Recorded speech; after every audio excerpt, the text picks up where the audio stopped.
I know I was in the bed and it was real cold outside and it was snowing, and I got a phone call. And when I got over on Hovey Street, they had the streets blocked off.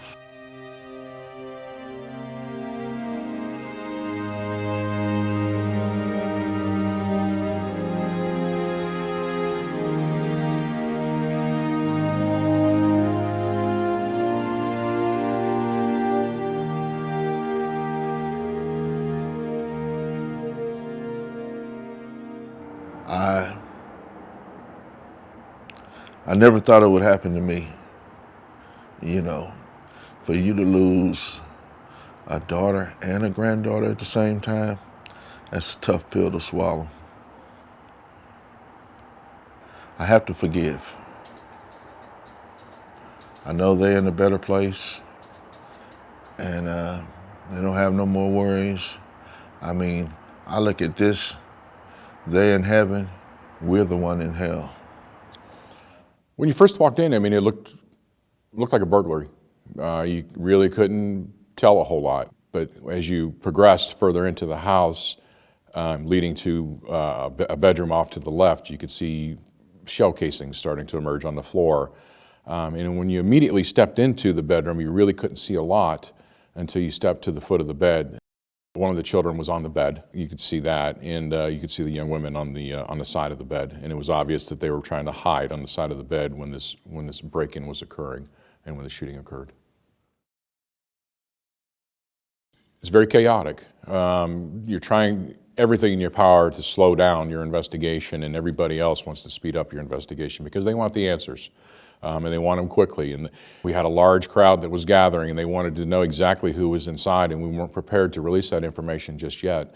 They wanted answers quickly. We wanted to slow things down, and I wanted to focus on the crime scene that I had.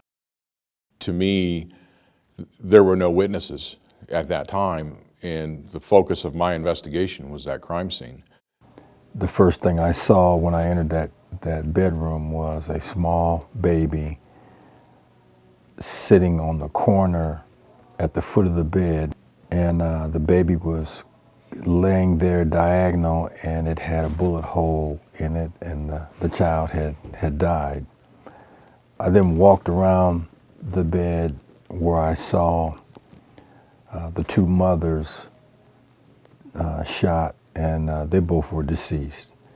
I remember going back to my car after seeing that and sitting down for 2 minutes and teared up, got real angry, went back in the house, and then got briefed as well as I could from the reporting officers.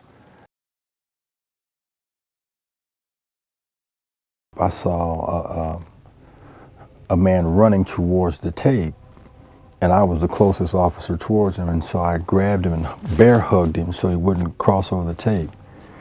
And it happened to be the father of one of the victims, but I did not know that at the time.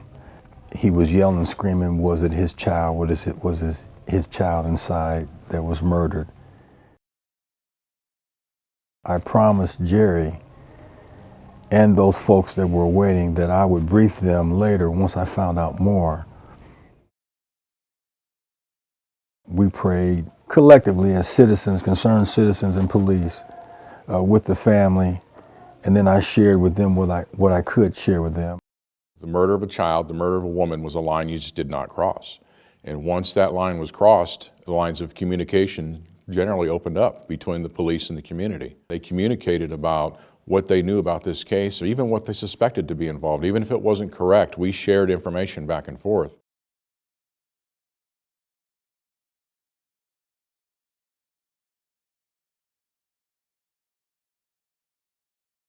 I let her know that her son was wanted for questioning by police and that a lot of people were out to hurt him in this city. And that if she got me to her son, then I would see that he got to headquarters safely. And Lionel Rush told her, well, if you have William Benjamin there, he will follow up on what he said he'll do. About 3 hours later, Elder Lionel Rush calls me up and says, come back to her apartment, get here now, come quickly. He's trying to climb out the window. I have Ronald here. And I remember running red lights and sirens through the city to get back to that apartment. At least 30 people were inside this one-bedroom apartment, and church service literally was being held in the bedroom. And I believe that they baptized him while I was there. They took him in the bathroom. I went to the mother and I said, "Ma'am, it's time for me to take your son." And she said, "Okay, that's fine." She went to her son and she hugged her son and said, "I did everything I could for you guys, and you do this to me." And she let her arms go. And then I called him over and said, "Ronald, come with me." I said, "I'm not gonna cuff you. I want you to walk outside with me like a man and get in my car. If you don't, and if you make me work, I will kill you today and get a medal tomorrow." Chief Tally Sanders literally controlled Michigan Street and had officers turn Michigan Street, which was one-way west, into one-way east.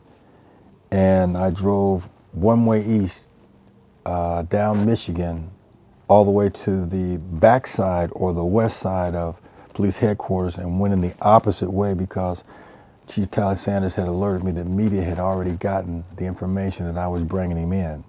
I brought Ronald Davis in. The prosecutor was there. I believe Sheriff Anderson was there. Even Tally Sanders was there. Chief Spears was there, along with a lot of detectives. And they clapped. They clapped as I brought him in, and I turned him over to Detective Tom Lynn and Detective Jeff Wager. When being questioned by Wagers and Lynn, he chose not to be truthful or answer questions properly.